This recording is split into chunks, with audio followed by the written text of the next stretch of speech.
Olá, então, boa noite, sejam todos bem-vindos e bem-vindas, por mais que aqui presencialmente só esteja a turma, né? Esperamos que à distância mais pessoas nos assistam no canal do YouTube, como for divulgado aqui. Iniciamos hoje o ciclo de apresentações da disciplina FIS 01034, a disciplina de pesquisa e ensino de física, no qual cada aluna ficou responsável por entrar em contato com o professor de uma escola, mapear necessidades, mapear dificuldades enfrentadas lá, e de alguma forma tentar colaborar, de alguma forma tentar fazer uma proposta de solução para que esse docente, esse professor, essa professora, ele tenha algum apoio, né? Que muitas vezes a gente sabe que não vem quando as pessoas estão precisando, só um desalento de se encontrar sozinho. Então, uma das alternativas, né, que essa disciplina encontrou de se aproximar, fazer uma aproximação entre universidade e escola, é um ensaio, né, um exercício pequeno, tentar de alguma forma propor alguma coisa nova. Hoje nós temos, então, duas apresentações para fazer, na sequência teremos mais... hoje são duas, né? E depois teremos mais três em outro momento. Então, começamos hoje com a apresentação do Denner. Denner, por favor. Obrigado. Então tá. Boa noite. Ou bom dia, boa tarde, não sei que horário as pessoas assistirão. Mas eu sou o Denner e eu tenho uma proposta de sequência de idade que envolve o lançamento de projetos para o ensino de física no nível médio. Mas, para começar, a apresentação eu dividi em alguns tópicos. São eles o contexto da disciplina, a característica da escola, a entrevista do projeto, os estudos anteriores, o embasamento teórico, o canhão de batatas, que a gente vai chegar lá, os procedimentos didáticos, o cronograma e, por fim, o orçamento. Então, como é que funciona a disciplina de pesquisa, que é o que a gente realiza aqui? Como já foi introduzido pelo Ives, né, a gente faz um projeto que a gente dá a voz ao professor. Então, a gente realiza entrevistas com os professores da rede de ensino para identificar quais são algumas coisas que eles querem ajuda para a gente conseguir sanar um pouco dessa dificuldade. Então, o objetivo é delimitar um assunto que seja possível desenvolver uma proposta de projeto e a gente tem como viabilidade a auxiliar o professor. Então, a gente se baseia em estudos anteriores, frente àquilo que o professor nos disse, e desenvolve uma ideia para o projeto. O projeto é elaborado e apresentado para esse professor, que ele vai decidir se ele vai aplicar ou não nas aulas dele. Caracterização da escola. Primeiro, a escola ela é centralizada, ou seja, ela atende alunos de diversos bairros, e ela é localizada em um local de diversas atividades econômicas. Então, muita gente estuda nessa escola, depois trabalha ali perto, então é uma escola que atende diversos bairros por conta disso. E ela atende exclusivamente alunos do ensino médio. E o que isso significa? Significa que os estudantes eles vêm de outras redes de ensino, já do ensino fundamental. Então, se caracteriza totalmente um ambiente novo coletivo. Então, esses alunos eles vêm de diversas escolas e ali eles criam um novo ambiente e nem sempre isso é bom. Mas como é que foi essa entrevista, esse projeto? Bom, tinha um certo problema na escola. Esse problema era a ausência de professores anteriormente. Então, ela enfrentou a falta de professores de física, e foi durante todo o tempo. E então, o docente atual ele teve que revisar o conteúdo de física com todas as 3 séries de ensino quando ele entrou. Ele entrou no ano passado na escola. A formação dele é recente, ele se formou faz pouco tempo e começou a atuação nessa primeira escola. E então, eu perguntei para ele quais são como é que tinha sido a carreira docente dele até então, e ele disse que é algo desafiador, porque ele estava há pouco tempo na docência e depois da pandemia ele não quis dar aula, mas quando ele entrou na escola ele achou algo desafiador lidar com tudo isso e ele não está se encontrando direito em como dirigir as aulas. Mas essas dificuldades que ele está enfrentando, ele nunca achou que ia enfrentar. Então, foi algo que deu para ver que dava para ajudar ele, né? E isso foi um trecho retirado da própria entrevista com o professor.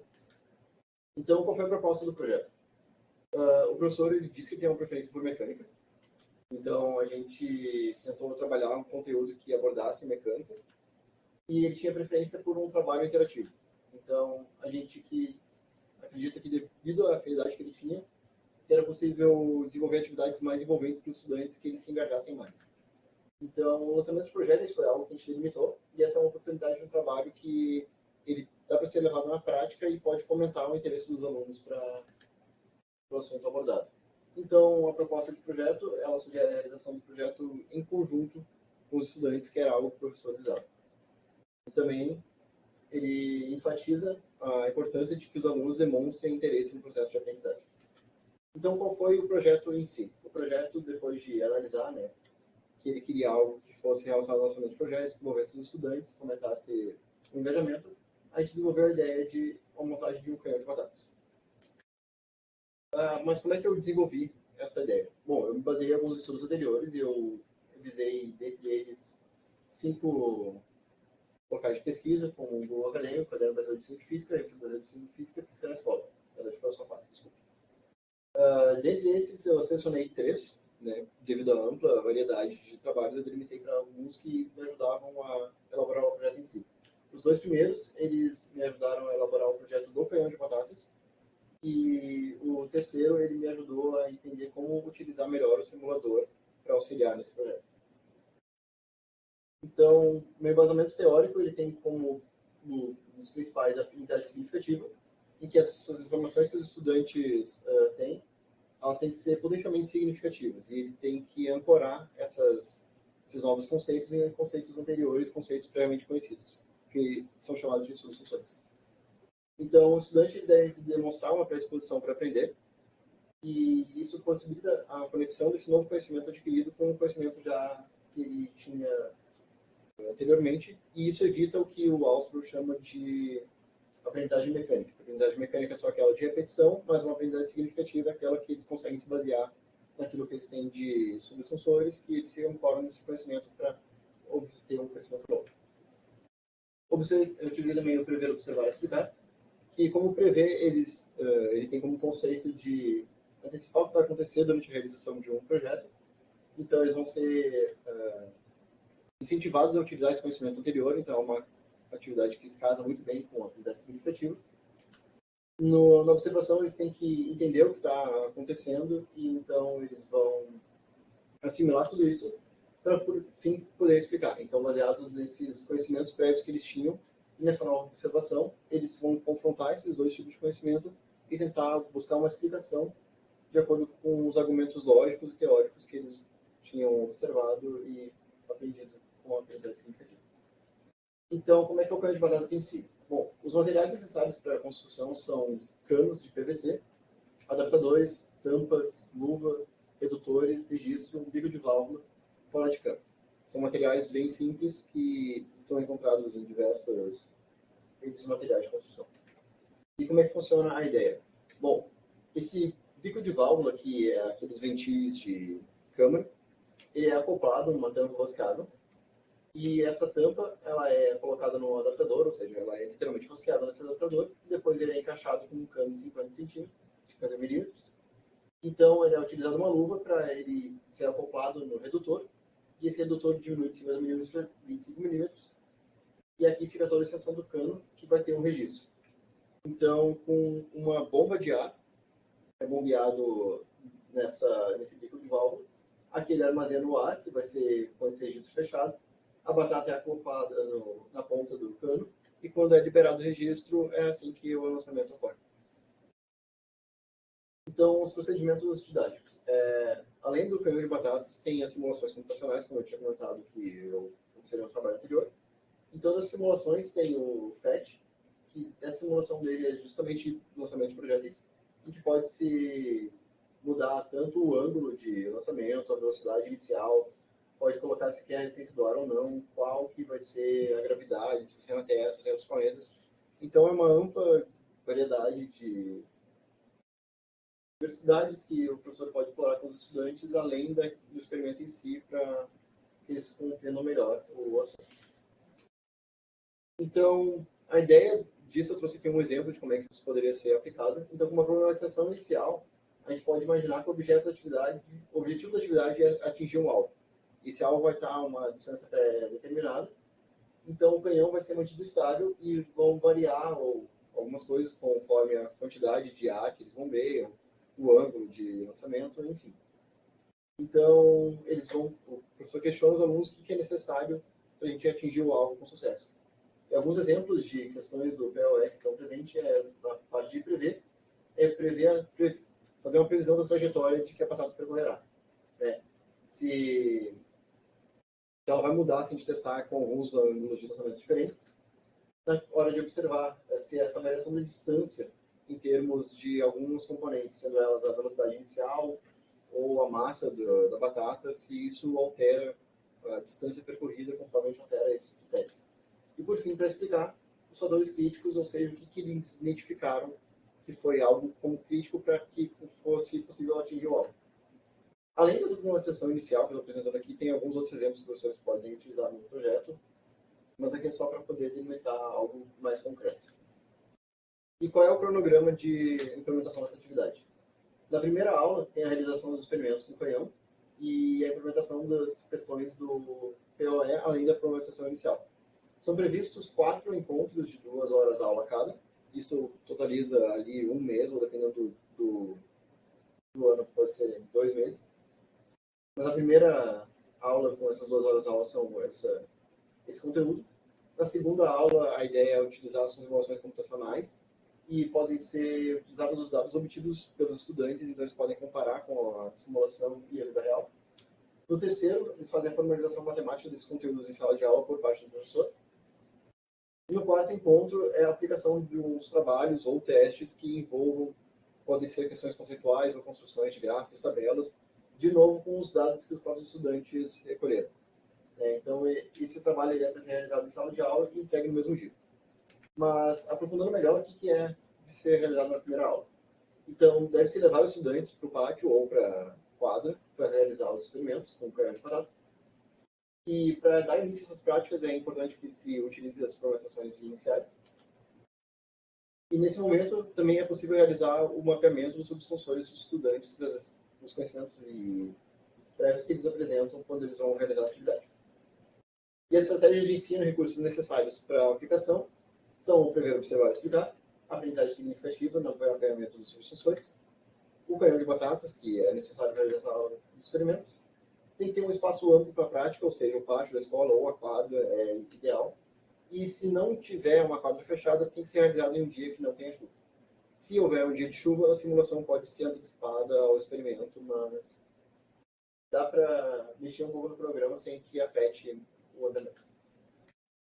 Para a segunda aula, a ideia é a realização das simulações utilizando o FET, que foi apresentado anteriormente, e fazer o teste dos valores obtidos por estudantes, de acordo com as realizações dos experimentos, ou seja, aqueles dados que eles obtiveram, comparar com as simulações, e fazer avaliações de condições de lançamento, ou seja, a altura, a essência do ar, a gravidade de outros corpos celestes, pode fazer na Lua, em Marte, com as gravidades diferentes. E as estratégias de ensino e recursos necessários, nesse caso, são uma sala de informática ou os Chromebooks. A sala de informática pode ser utilizado mesmo que não tenha acesso à internet, porque esse aplicativo pode ser descarregado para o computador.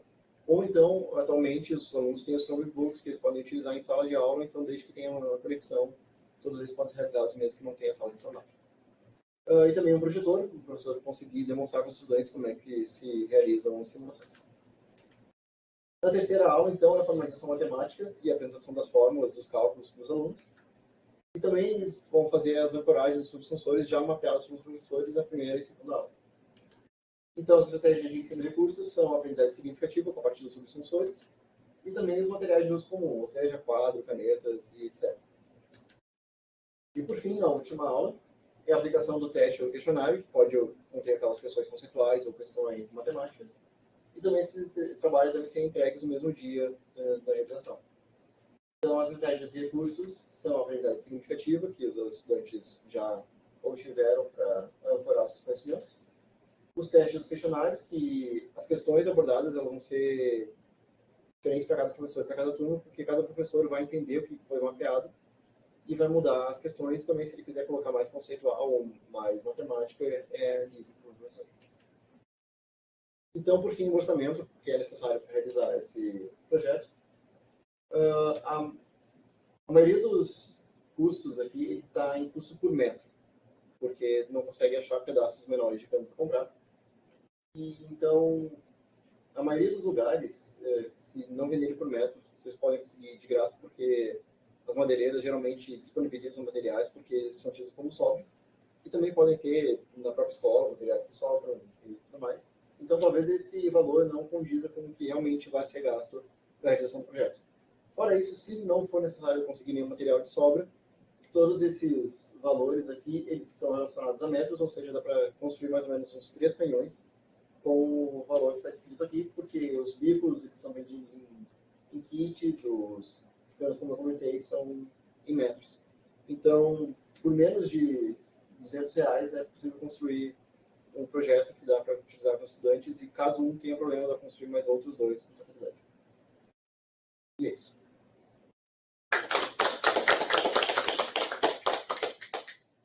Obrigado, Denner. Perguntas? Comentários? Eu tenho uma pergunta só sobre o experimento. Diga. Como é que a batata é colocada no canhão? Dá para usar o cano para tirar uns pedaços da batata. Se tu segurar a batata e colocar o cano, você tenta tirar uns pedacinhos direto.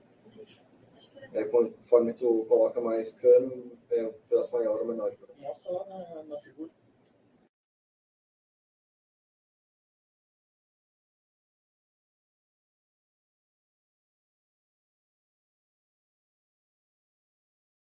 Essa parte do cano é onde coloca ele na batata e aí tu consegue tirar um pedaço da batata.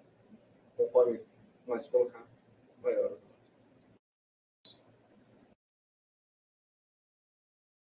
Mais perguntas? Deixa eu te fazer uma pergunta, Bruno. O que tu imagina que podem ser os principais desafios ou as dificuldades que os professores tenham, né, interessados no teu projeto, tenham em implementar na sua própria escola, considerando o contexto de uma escola pública convencional? A dificuldade? É. Acreditaria que é o espaço. Espaço, a necessidade do espaço.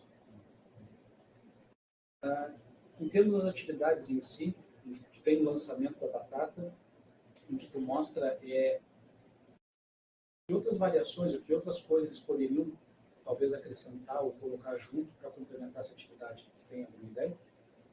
No sentido de mudar os experimentos? Ou Por exemplo, se pegar um celular e fizer uma filmagem, pode fazer uma análise de vídeo, dependendo do que tu coloque ali, tu pode até usar isso depois em outro momento da sala de aula.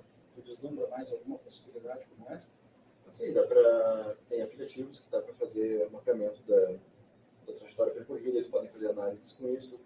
Isso aqui também dá para trabalhar sobre o gás posteriormente, porque é por causa da pressão que faz a batata ser lançada, então dá para viabilizar esse projeto para mais conteúdos além do lançamento de projetos em si. Sim. Mais alguma pergunta? Então agradecemos novamente ao Denner, obrigado. Bom, fazer uma pausa na gravação e seguimos com a apresentação. Mateus?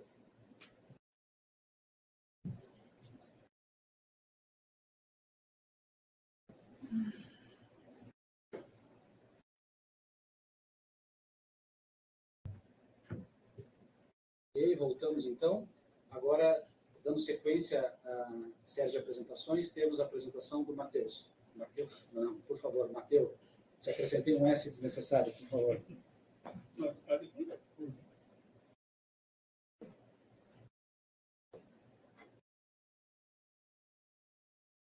Bem, bom dia, boa tarde, boa noite a quem vai ver a gravação depois. Boa noite ao professor que está nos prestigiando. Nós temos então esse nosso trabalho. O meu trabalho é a sala de aula invertida aplicada ao ensino de física moderna. O nosso trabalho que nós estamos apresentando hoje, ele tem a ver com uma tentativa de interação entre a universidade e a escola básica. Ela acontece por meio de uma proposta didática visando resolver, ou pelo menos ajudar com as problemáticas que o professor pode estar encontrando em sala de aula.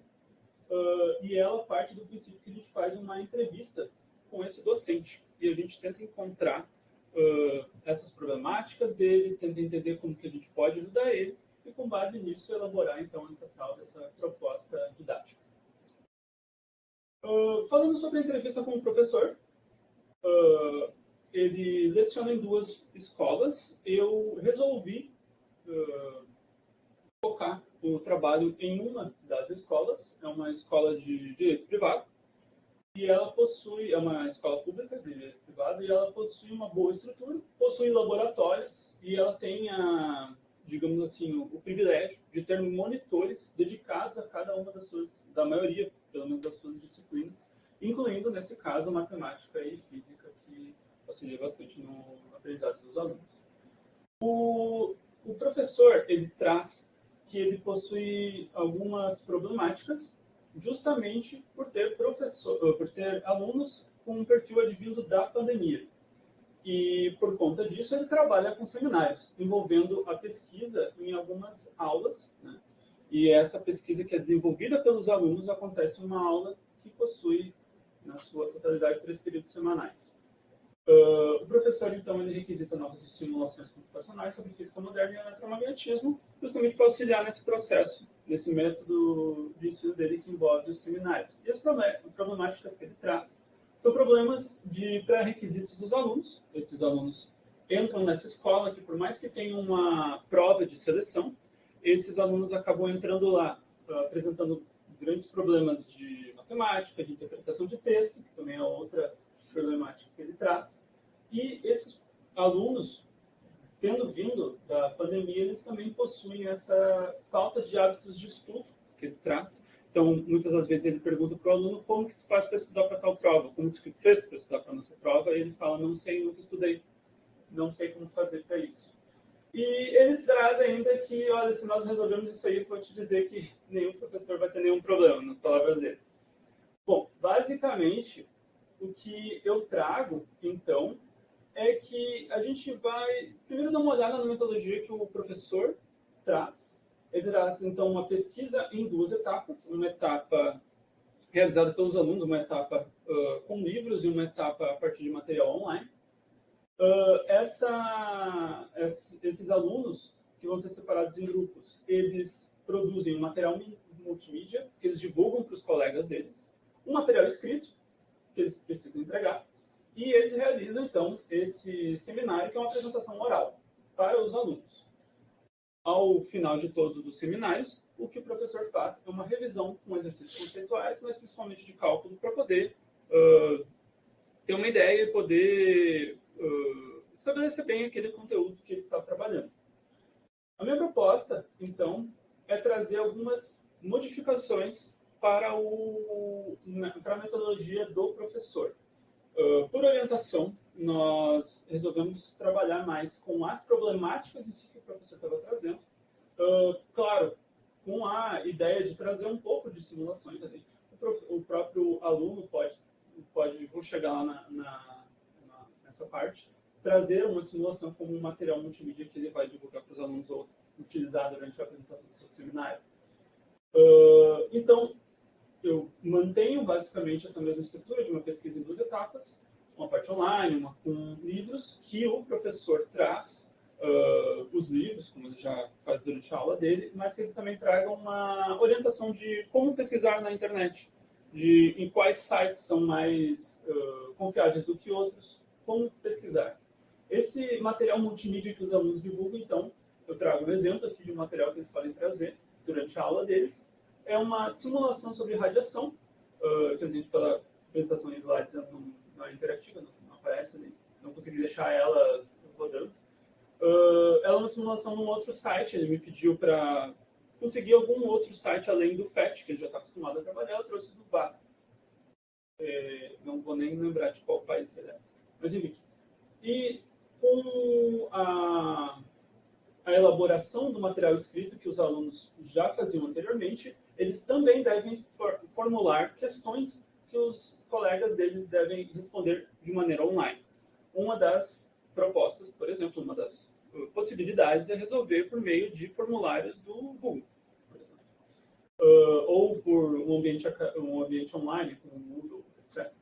Esses colegas desses alunos que vão apresentar o seminário, eles então têm essa função de ler o material escrito, realizar essas questões online e trazer dúvidas. Dúvidas sobre o material escrito, dúvidas sobre o próprio conteúdo, dúvidas sobre as questões ou dúvidas que tenham a ver com o que está sendo trabalhado.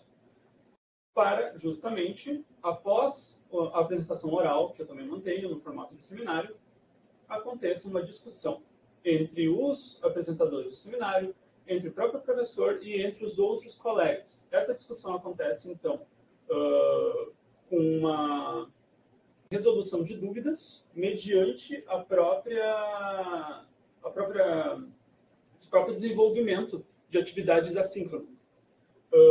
Mas também ela pode ocorrer pelo próprio professor, que atua como um guia da própria discussão. Ele fomenta a própria discussão, ele traz novas, talvez até questões problematizadoras sobre aqueles conceitos que os alunos apresentaram. E esse método que ele traz, que eu estou propondo, é o da sala de aula invertida. Após todos os seminários, então o professor tem a possibilidade de realizar sua revisão com exercícios conceituais de cálculo, mas com base no que foi trabalhado nessas discussões e nas questões online. Então é um recurso a mais dados para ele poder elaborar essa aula de revisão dele. Eu procurei na literatura, nessas revistas que estão aqui do lado, alguns estudos que pudessem me dar algum suporte para poder trazer essa metodologia ativa, que é a sala de aula invertida. E eu encontrei dois trabalhos. Um deles ele traz uma aplicação de maneira remota dessa sala de aula invertida, com deveres de casa. Isso aconteceu durante a pandemia, entre alunos desinteressados, e eles obtiveram altas taxas de entrega dessas atividades, baixos índices de cópia entre os trabalhos de colegas. Enquanto isso, o outro trabalho que eu trouxe foi justamente uma aplicação presencial. Ela utilizou de uma outra metodologia ativa junto, que é a instrução por pares, o peer instruction, e eles encontraram de resultados positivos maior quantidade de alunos obtendo a nota mínima para aprovação da disciplina, e também que essa metodologia propiciou esses alunos alcançarem competências específicas do plano de ensino, do plano de estudos, com mais facilidade.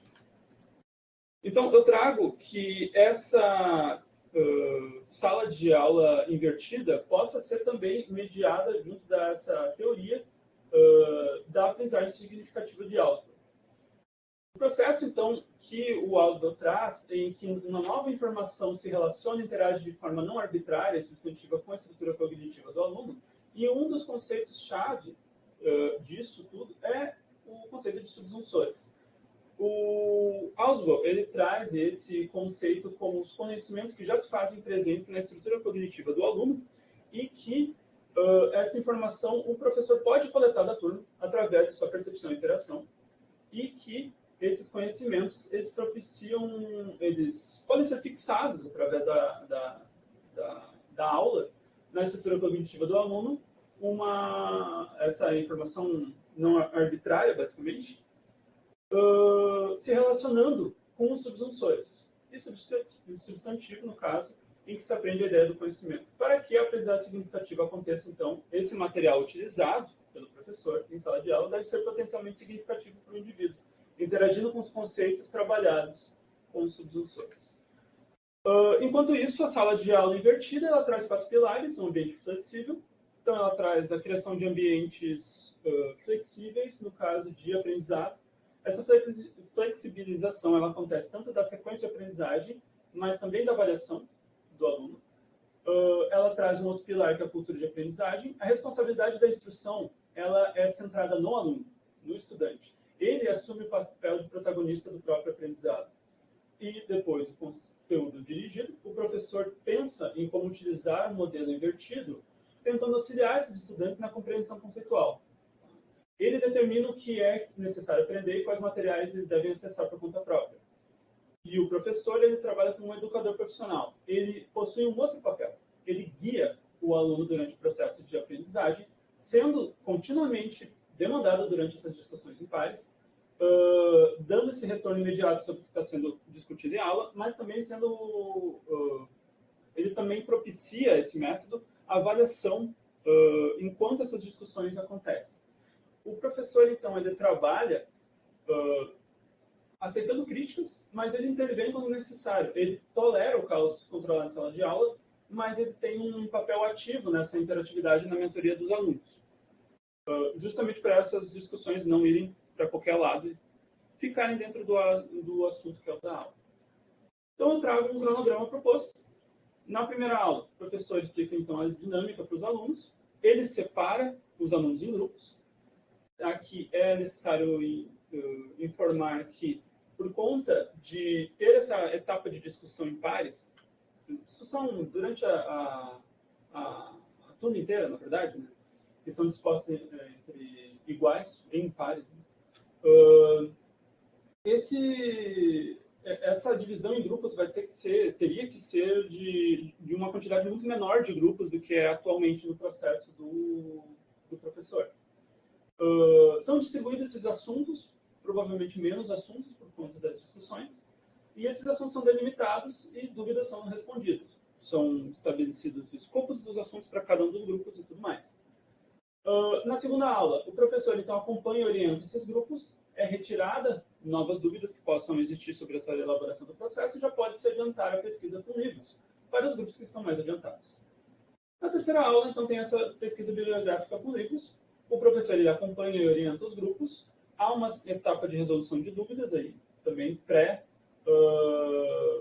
a etapa da pesquisa online, em que o professor pode aproveitar aí para trazer essa ideia de como pesquisar online. Na aula 4, então, tem a pesquisa bibliográfica online. O professor já deixou claro que ele dedicava essa parte para os alunos irem ao laboratório e estudarem, justamente. E, assincronamente, entre a aula 4 e a aula 5, os alunos apresentadores desenvolvem o material escrito, desenvolvem o material audiovisual e o questionário. Os alunos não apresentadores, os colegas deles, eles resolvem o questionário com base no material escrito, já elaborado pelos seus colegas. Eles fazem perguntas, guardam essas perguntas com eles para trazer para a discussão, e o professor ele investiga justamente os subsensores dos alunos através do material escrito. Já é possível. Ele vai receber, então, esse material escrito, que pode fazer parte da avaliação dos alunos, e a partir daí ele já pode começar essa investigação dos subsensores.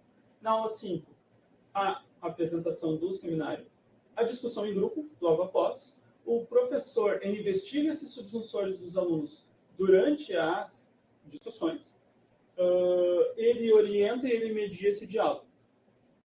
E após esse seminário, após todos os seminários, o professor então pode realizar uma revisão sobre o que foi trabalhado.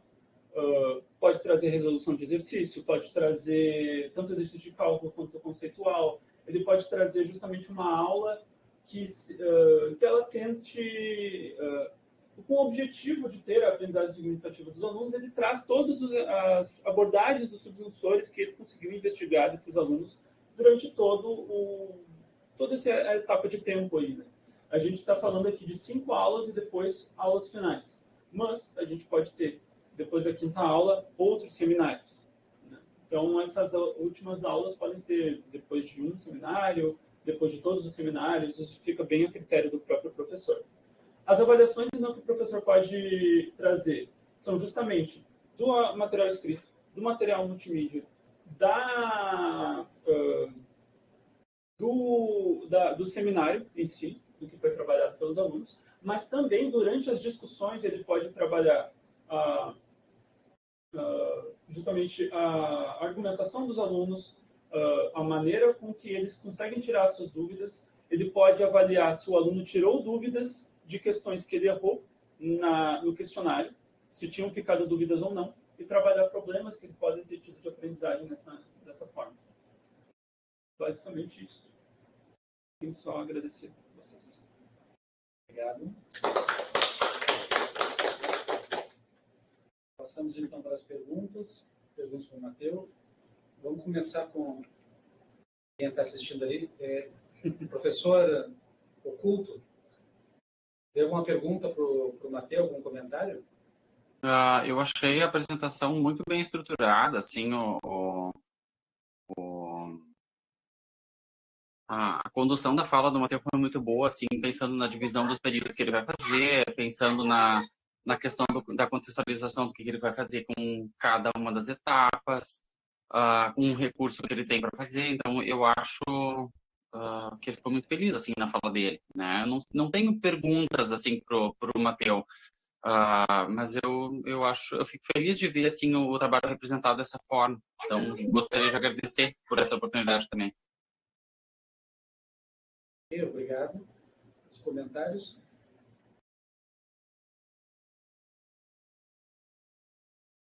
Eu tenho um comentário, Matheus. Claro. Uma das coisas que me chamou a atenção aqui, até na discussão dos trabalhos, né, é que na entrevista do professor, vinha uma busca por recursos novos, né? Uhum. E tu optou por essa parte de, não especificamente, até trouxeste um novo repositório Sim. ali com simulações, mas a tua opção foi por considerar aquilo que o professor já fazia e, de alguma forma, tentar elaborar em cima, né? Perfeito. Que é em termos da metodologia. E uma das curiosidades, né, eu não sei se ficou claro o suficiente, mas até que eu queria ouvir o professor, é se ele consideraria isso factível ou viável frente ao cenário que tem. Então, caso resolvesse aplicar, ou se encontra alguma dificuldade, tem algum ponto cego que o Matheus tenha proposto e não tenha visto, né? Porque, em essência, trabalha da forma como o professor já vinha trabalhando, mas procura acrescentar essa outra, alguma dinâmica de grupo, né, associada com sala de aula invertida, para fortalecer não só a discussão em pares ali, né, como tu está destacando aqui, mas também para, de alguma forma, dar um recheio, trazer alguns elementos sobre o que os alunos podem discutir em sala de aula. Porque muitas vezes um dos desafios é os alunos têm que fazer uma apresentação, mas fica uma coisa muitas vezes burocrática. Então, quando vem a responsabilidade de ter que elaborar perguntas, de ter que responder perguntas dos colegas, isso traz também uma outra dinâmica, né? Então, nesse sentido, eu achei interessante essa, né, tentativa de contribuição, essa parte que tu trouxeste do trabalho. E a minha pergunta para ti é dificuldade. O que tu enxerga que poderiam ser as barreiras, as dificuldades que um professor, alguém interessado em aplicar isso, poderia ter? Bom, tem principalmente a interação assíncrona. Tá? Não são muitas escolas em que os alunos têm esse costume, digamos assim, de interagir fora de sala de aula. Pode acontecer de ter uma escola que não tem essa estrutura. Eu sei que o professor, no caso que estamos conversando, ele já trabalhou com formulários, ele já trabalha com certas atividades assíncronas com os alunos. Então, nesse caso, eu me aproveitei disso. Mas, sim, isso é uma fraqueza considerável, principalmente para escolas mais de periferia, que tenham mais dificuldades com tendo, por exemplo, os alunos podem simplesmente não ter internet. E daí essa investigação online, se não tiver laboratório de informática na escola, fica completamente inviável. Assim. Mas uma outra muito grande é que eu estou trabalhando com a questão da física moderna, que o professor pediu para a gente poder trabalhar. Eu entendo que são muitos tópicos muito diferentes. E daí a ideia dele de trazer seminários, ele consegue trabalhar vários tópicos com uma agilidade muito grande. A etapa de discussão entre pares, né, ela necessita de muito mais tempo para ter que ter uma aula em que apenas um grupo vai apresentar. E talvez o diálogo no ideal, né, o mais desejável, é que ele termine com todos os alunos resolvendo todas as questões, estando completamente satisfeitos, o professor também, com o que foi trabalhado. Mas, às vezes, o professor pode ter que terminar antes da discussão, porque acabou o tempo. Sabe? Então, essa metodologia que, frente ao que o professor mesmo trabalha, ela demanda mais tempo do que ele tem. E eu confesso que isso é uma fraqueza dela. O próprio professor falou que ele tem um tempo escasso para trabalhar em tantas coisas, né, tantos assuntos diferentes. Então, eu reconheço que realmente é uma dificuldade grande. Pode ser uma questão de equilibrar o número de assuntos, diminuir um pouco, porque talvez, às vezes a gente pode optar por ver menos coisas, mas ver melhor algumas delas, né? Perfeito. E tu visualiza alguma possibilidade de contornar essa questão como tu mencionou, de uma escola que não tem recurso, que seja mais difícil, mais inacessível os recursos de informática para trabalhar as questões online? Tu visualiza alguma coisa que possa ser feita de forma alternativa? Fica muito complicado fugir disso sem focar em uma pesquisa mais com os próprios livros em si. que tem uma etapa. Mas isso não ocorreu. Como ele já tem uma etapa assim, talvez seja ficar exclusivo para essa etapa de consulta em sala de aula. Né? Então, é interessante o que você está trazendo aqui, porque ele ocupa um horário que não é o da sala de aula e usa esse recurso de forma síncrona para fazer trabalhar. Mas ainda assim, ele não inviabilizaria, talvez não fosse tão rico, tão desejado, mas ainda assim poderia parar em pé, mesmo retirando essa parte online, que seria dificuldade para muitas escolas, contando com a parte presencial com os livros ali, né? Perfeito, ainda mais considerando a parte da sala de aula invertida, que considera, por exemplo, que os alunos possam trazer a sua própria fonte de escrita, ele possa trazer seu próprio livro, que o professor pode dar uma, digamos assim, uma aprovação prévia. Ele analisa o próprio material, para ver se aquela é uma boa fonte, uma fonte confiável de consulta do próprio aluno, e o aluno pode trazer isso. Eu sei, por exemplo, que nessa escola também tem uma biblioteca, é uma ideia. Sim, que os alunos podem escolher um livro na biblioteca, ou ainda tem muitas escolas... Posso fazer uma colocação? Né? Claro. Assim, é que me ocorreu, é que na verdade eu já fiz isso de várias formas, né? Então, mas qual é a necessidade, eu acho que tem que ser dita? Como é que surgiu essa ideia? Bom, em todos os lugares que eu vejo, assim, a física moderna, ela é trabalhada que nem o dominó em cima da mesa. Se eu gasto muito tempo com o primeiro, o último dominó cai, ele não é visto, né? Então, os alunos têm curiosidade em saber o que é a expressão mecânica quântica, o que é. Então, em algum momento, a gente tem que falar disso, né? Então, seja na escola pública ou seja na escola particular, eles têm livro, né? Dependendo da situação, né? Os últimos livros que vieram pelo Programa Nacional do Livro Didático não tinham mais física como disciplina, né? Como componente curricular, assim como área. Então, nós adotamos nenhum livro, né? Porque ficaram muito pobres, assim, muito rasos e pouco trabalhavam sequer a física, quanto mais física moderna. Mas o que acontece? Nós temos, de fato, vocês chegaram numa das ideias de biblioteca, e aí vai o olho do professor de separar os livros que já tem previamente o conteúdo, por duas razões, por racionalização de tempo e por falta de contato, de manuseio dos alunos que hoje em dia mal sabem usar sumário. Não estou sendo irônico, tá? E aí o que acontece? Isso acontecendo, essa divisão de livros, né? E, por exemplo, a obrigatoriedade de que cada grupo pelo menos tenha acesso a 3 livros já filtrados, isso garante um mínimo de leitura, para ser uma tarefa prévia, por exemplo, né? E aí isso dá, vou dizer, dá uma base suficiente para fazer uma primeira verificação para saber onde é que eles estão, né?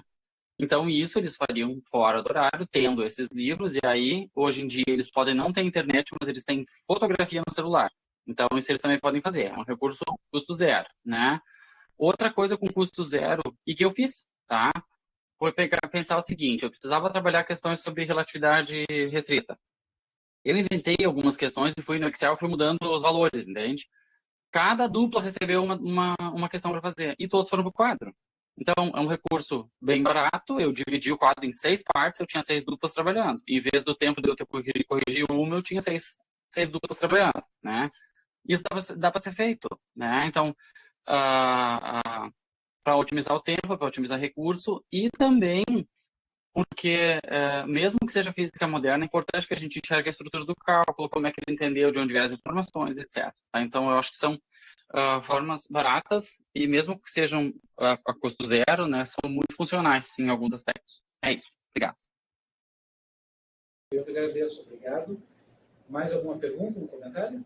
Mateus, quer comentar mais alguma coisa? Não. Agradeço pela oportunidade, professor, por ter acolhido.